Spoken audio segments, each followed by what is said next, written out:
Hi guys, when the Pakistani family तो reaction. कैसे आप सब, मेरा नाम आजाद मेरा है। नाम तो है। भाई साहब चंद्रयान 3 ने चांद से भेजा है एक ऐसा सिग्नल जिसको देखकर पूरी दुनिया में हड़कंप मच चुका है और भारत की शान ऊंची हो चुकी है। अच्छा, कुछ सिग्नल भेजा है। हाँ, लेकिन देखते अब हो, ये वॉच वॉच करते हैं करते मेरे हैं भाई भाई। साहब, ये कौन सा ऐसा सिग्नल भेजा है भाई भारत में। भाई चंद्रयान 3 ने चांद हाँ से ना। यार, तो कौन करते start.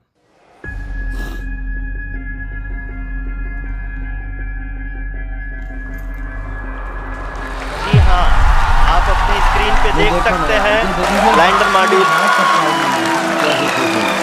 People are applauding. Proud moment तब होता है जब भाई साहब हमें बाहर से भीख मिलती है। हमारा प्राउड मोमेंट तभी होता है। आदरणीय प्रधानमंत्री ji, sir, we have achieved soft landing on the moon. India is on the moon. 23rd August 2023 finally we did it. India moon के साउथ पोल पर लैंड करने वाली पहली और यूएस, रशिया और चाइना के बाद मून पर सॉफ्ट लैंडिंग करने वाली चौथी कंट्री बन चुकी है। और फ्रेंड्स, जैसे ही प्रज्ञान रोवर बाहर निकला, वैसे ही इसरो वालों ने रोवर के मून की सतह पर चलते ही एक बहुत ही बढ़िया पिक्चर भेजी है, जिसे मैं कुछ ही देर में रिवील करूंगा। वो इमेज देखकर हर भारतीय का सीना गर्व से चौड़ा हो जाएगा, because it is a proof that we are finally on moon. And you won't believe friends, but इस सक्सेस की छाप हमेशा चांद पर बनी रहेगी, क्योंकि जैसे ही प्रज्ञान रोवर सरफेस पर चलना शुरू करेगा, वो उस पर काव किए गए अशोका स्तंभ और इसरो के लोगों के इम्प्रिंट्स कुछ इस तरह से पीछे छोड़ेगा। इसरो के इस सक्सेस को देखकर इसमें इंडियन स्टार्टअप का इन्वेस्टमेंट्स कई गुना बढ़ गए। आई मीन, जहां पर 4 साल पहले सिर्फ 10 इंडियन स्पेस स्टार्टअप्स इसरो के मिशन में इन्वेस्ट कर रहे थे, वहीं पर अब ये आंकड़ा 140 पर आ चुका है। एंड नॉट जस्ट दिस, बड़े बड़े कंट्रीज लाइक जापान और यूके भी इसरो के साथ कोलैबोरेट करने के लिए तैयार हो चुके हैं। इस कोलैबोरेशन में उन्होंने इसरो के साथ 2 नए स्पेस मिशन प्लान किए हैं, जिसकी वजह से हम ये बिल्कुल कह सकते हैं कि आज इंडिया के साथ साथ बाकी सभी कंट्रीज को भी इसरो पर पूरा भरोसा है।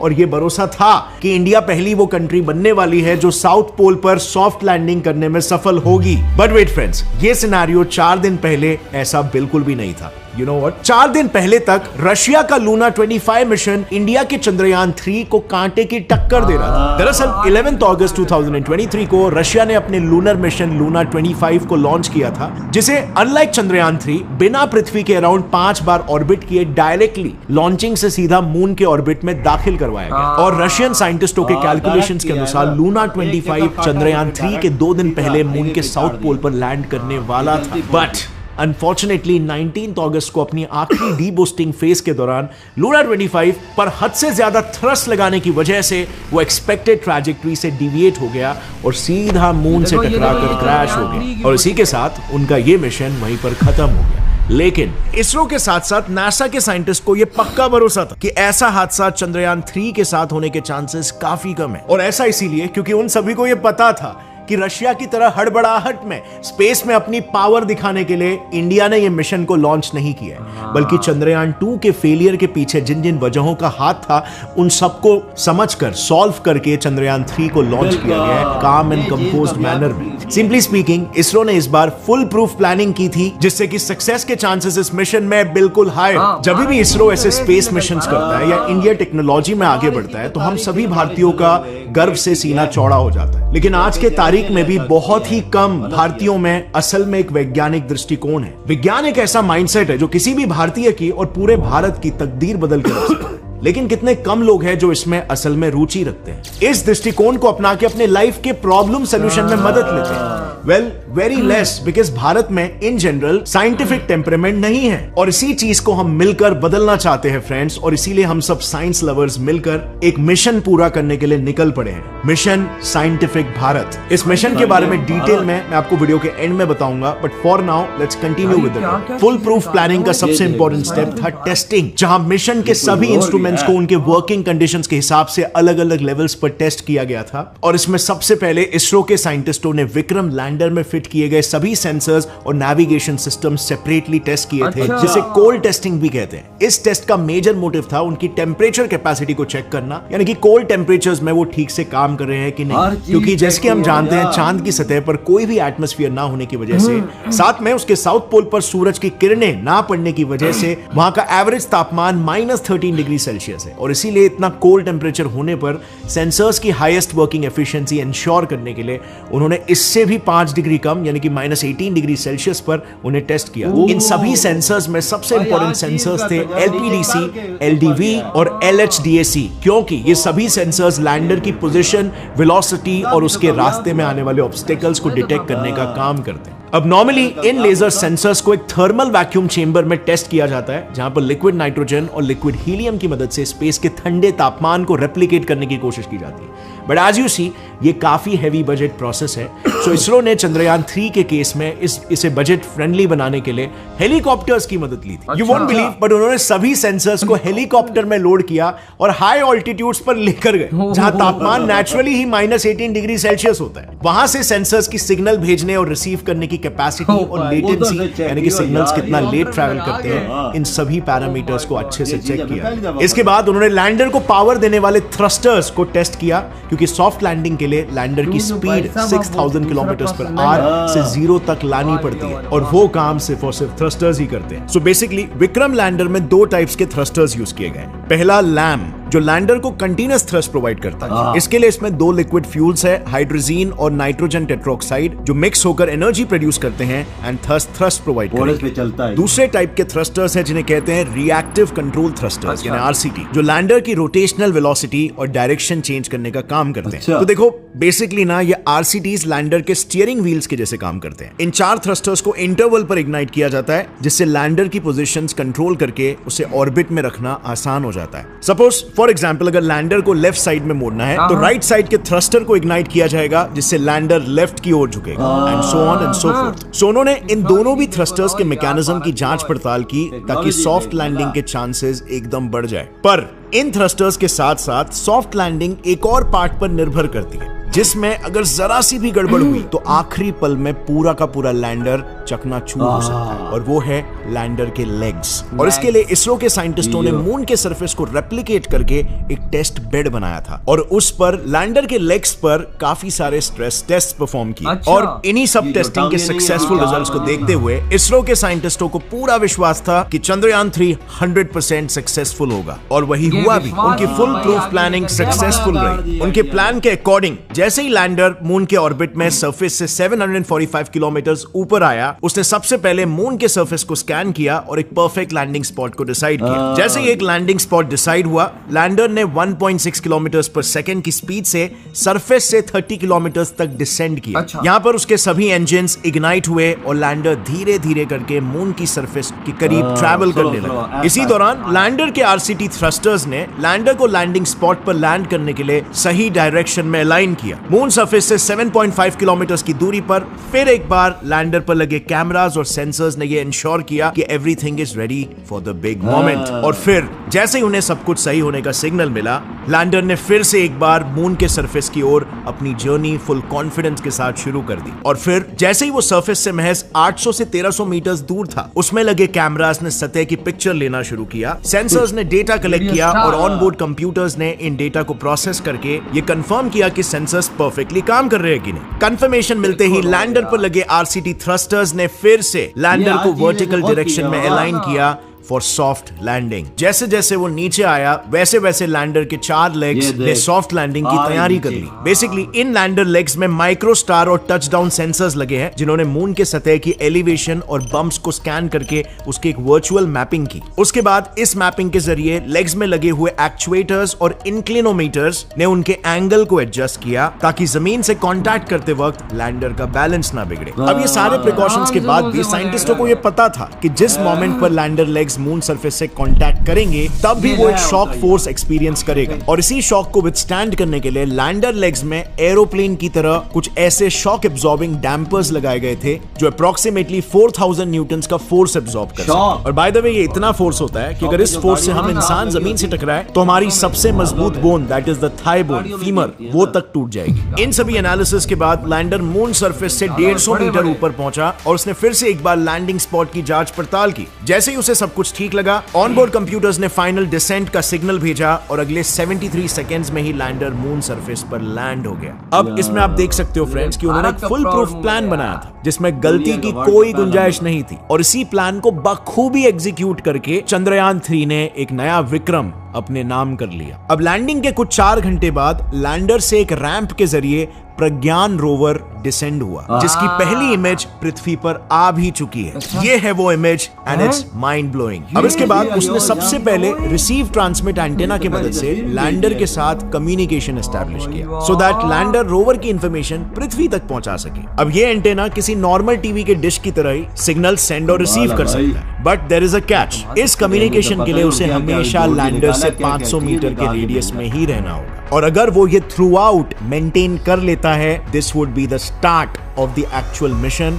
जो है मून के सरफेस की केमिकल टेस्टिंग। अब इसमें फ्रेंड्स उसकी मदद दो इंस्ट्रूमेंट्स करने वाले, अल्फा पार्टिकल एक्सरे स्पेक्ट्रोमीटर और लेजर इंड्यूस ब्रेकडाउन स्पेक्ट्रोस्कोपी। इनमें से LIBS मून के सॉइल में पड़े केमिकल कंपोनेंट्स को एक्साइट करेगा। इससे उन केमिकल्स में से अलग अलग waves like alpha waves and X-rays निकलेंगे, जिन्हें रोवर पर लगे APXS फिर डिटेक्ट करके उन्हें अलग अलग कंपोनेंट्स के स्पेक्ट्रम्स के साथ एनालाइज करेंगे, ताकि मून के साउथ पोल पर सॉइल का कंपोजिशन क्या है इसका पता लगाया जा सके। खैर ये तो वक्त ही बताएगा कि चंद्रयान 1 के मून पर पानी ढूंढने के बाद अब चंद्रयान 3 मून पर क्या नया खोज होगा। Well whatever be the case, इस सब के पहले ही कई सारे स्पेस सुपर पावर्स इसरो के साथ कोलैबोरेटिव मिशंस प्लान कर रहे हैं इस सक्सेस के बाद, जिसमें से टॉप और लेटेस्ट स्पेस मिशन है Japan aerospace exploration agency JAXA और इसरो का लूनर पोलर एक्सप्लोरेशन लूपेक्स।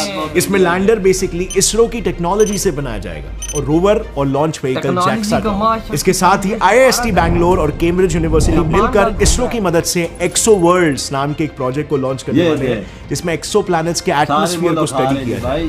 और ये सब कुछ इसीलिए मुमकिन हो पा रहा है क्योंकि इसमें इसरो के साथ साथ कई सारे प्राइवेट इंडियन स्टार्टअप्स का भी कंट्रीब्यूशन है। ये स्टार्टअप्स ये पूरे के पूरे इंडियन स्पेस इकोसिस्टम को डेवलप कर रहे हैं, और इनमें फोर फ्रंट पर है companies like Skyroot, Agnikul Cosmos, Dhruva Space और बेलेट्रिक्स एरोस्पेस, जिन्होंने by the way Vikram lander के डिजाइन डेवलपमेंट में काफी मदद की। और सिर्फ इतना ही नहीं friends, MNCs like L&T, Godrej Aerospace, Hindustan Aeronautics, उन्होंने भी चंद्रयान 3 के इस मिशन के लिए सिस्टम इंटीग्रेशन, लॉन्चिंग के लिए कुछ कंपोनेंट्स, थ्रस्टर्स, इंजन जैसी इंटीग्रल चीजें भी डेवलप की है। और इन्हीं सबके कंट्रीब्यूशन की वजह से ये मिशन इतने कम टाइम में इतने सटीक तरीके से एग्जीक्यूट कर पाना पॉसिबल हुआ। बट वो बात अलग है, इसकी वजह से इसरो का बजट स्लाइटली बढ़ रहा है, जिसे गवर्नमेंट कंसिडर कर रही है, और उन्होंने भी इसरो को थोड़ा ज्यादा बजट अलॉट किया, which is great for ISRO and for us Indians as well. Maybe ये बजट इंक्रीमेंट थोड़ा पहले आया होता तो इसरो आज के तारीख में काफी सारे बड़े माइलस्टोन भी अचीव कर पाया होता। अब फ्रेंड्स, जब भी इसरो ऐसे की माइलस्टोन्स को अचीव करता है, इसमें हम सभी भारतीय गर्व फील करते हैं, और क्यों ना करें, क्योंकि वैज्ञानिक और टेक्नोलॉजी किसी भी देश का बैकबोन होते हैं। लेकिन अनफॉर्चुनेटली आज हमारे देश में लोग साइंस को सिर्फ एज अ सब्जेक्ट देखते हैं, जबकि विज्ञान कोई सब्जेक्ट नहीं बल्कि एक माइंडसेट है, एक ऐसा माइंडसेट जो इंसान को और इंसानी सभ्यता को तरक्की के मार्ग पर लेकर जाता है। और इसीलिए ये हमारा मिशन है फ्रेंड्स कि हम इस देश में वैज्ञानिक दृष्टिकोण को इस कदर फैलाना चाहते हैं कि बच्चा बच्चा साइंस से प्यार करने लगे। इस मिशन को पूरा करने के लिए हमने एक डिस्कॉर्ड सर्वर बनाया है, जिसके 3 मुख्य ऑब्जेक्टिव्स हैं। नंबर 1, कम्युनिटी मेंबर्स के ज्ञान और क्यूरियोसिटी के नीड्स को सेटिस्फाई करना। नंबर 2, साइंटिफिक सोल्यूशन से प्रैक्टिकली उनकी लाइफ और करियर के प्रॉब्लम्स को सॉल्व करने में मदद करना। नंबर 3, देश भर में विज्ञान और वैज्ञानिक दृष्टिकोण का प्रचार करना, ताकि पूरा देश तरक्की के मार्ग पर आगे बढ़ सके। इस मिशन को सपोर्ट करने के लिए ऑलरेडी 2600 प्लस वॉरियर्स कम्युनिटी को ज्वाइन कर चुके हैं, और इसके एग्जीक्यूशन के लिए ऑलरेडी हमने एक डिटेल स्ट्रैटेजी बना दी है, जो कि जैसे ही आप सर्वर ज्वाइन करोगे आपको पता ऑलरेडी का बच्चा बोलेगा कि मैं यही तालीम हासिल होगा, यही साइंस पढ़ूंगा कि इसरो में जाऊं। वही ना भाई, अब कहाँ जाएंगे इंडियंस। आपकी सोच है, देखो 150 स्टार्टअप शुरू हो चुका है एकदम। चंद्रयान 3 के लैंड होती है, एक दिन नहीं गुजरा 150 स्टार्टअप ऑन हो गया। देखना 150 स्टार्टअप ने एंट्री मार दिया भारत की मार्केट में। ये तो एक दिन में हुआ है। ओ भाई साहब, क्या उखाड़ लिया भारत ने, बताऊं पाकिस्तानी। अब देखो पैसे की बारिश, जापान भारत के कदमों में, और देश भारत के कदमों में अपने मिशन बोल रहे हैं कि भाई हमारे साथ मिशन स्टार्ट करो तुम लोग। अभी ये जो 150 स्टार्टअप है, इसका पैसा किधर से आएगा? भारत के पास ही आएगा ना। ये पैसे की बारिश, ये है भाई उखाड़ लेना चांद पर जाकर। चांद पर जाके वो देखो पहली तस्वीर उसने भेजी है, उस पहली तस्वीर के कोई जवाब नहीं। उस पहली तस्वीर के कोई जवाब नहीं है भाई। इतनी कमाल तस्वीर, वो तस्वीर बड़ी है, कलर की थोड़ी सी कलर वाइज वहाँ ना बड़ी प्यारी थी यार, बहुत प्यारी थी यार। वही ना, और जिस तरह अभी देखो वो लैंड वहां पर कर चुका है। अब जिस तरह वो वहां पर रिसर्च कर रहा है, मैं कहता हूँ कि देखते जाओ आगे होता है देखें क्या। वो 14 दिनों में कैसे केमिकल चीजें ढूंढता है। वही ना भाई, टेस्टिंग करेगा करेगा वहां से सीधा और डेटा इसके भाई सेफल साहब नीचे भारत डेटा नीचे भेजेगा। भेजेगा। देखो यार इतनी मेहनत की है कि भाई भारत ने कि एक एक चीज को इनके पास इतना देखो भाई जहरी बात है, इसरो इतना हैवी बजट नहीं है भाई। नासा जैसी चीजें इसरो नहीं कर सकता, लेकिन उन्होंने वही सेंसर टेस्ट करने के लिए हेलीकॉप्टर के साथ लगाया और हेलीकॉप्टर को ऊपर भेजा जहां पर वाकई में -18 to -15 भाई होता है टेम्परेचर, वहां पर इन्होंने सेंसर इस तरह से टेस्ट किए। वो कहते हैं ना कि भाई बंदे के पास दिमाग हो ना तो भाई साहब सब कुछ हो सकता है, सब कुछ हो सकता है। नासा ने स्पेशल चीजें बनाई हैं इसकी टेस्टिंग के लिए, और भारत क्या कर रहा है, जुगाड़ सिस्टम, और जुगाड़ भी ऐसा कि A1 काम। वजह नीचे चेक कर के ऊपर भेजा ना, सब कुछ देखो, उसका लेग भी चेक किए, सब कुछ चेक किया, हर चीज चेक किए थे तब ऊपर भेजा। क्या पता और क्या टेस्टिंग वही की, ना हर भाई। चीज एक एक पुर्जा चेक किया वही ना, उन्होंने। एक एक सेंसर, एक एक कैमरा, हाँ। और जब वहां पर लैंड हुआ भाई, जब रोवर बाहर निकला ये- और जो उसने वो तस्वीर भेजी वो यार देखने वाली थी। वो कहते सारे पैसे ही उसी के थे। उसी तस्वीर के सारे वही ना, पैसे। अभी वो ऊपर घूम रहा है, अभी ऊपर वो ऐसी ऐसी इंफॉर्मेशन कलेक्ट कर रहा होगा कि जिस किसी के बाप ने नहीं सोचा होगा कि भाई भारत ये चीज कलेक्ट करेगा। खुगार वजह तो दादा जो उसके लेग्स है भाई नीचे उतरे ना, वो शॉक है ना, शॉक। जो जहाजों में बड़े बड़े जो नहीं लगते हैं शॉक, हाँ। उससे भी क्या पता हैवी वाले शॉक लगे ये हैं देख, उसके अंदर।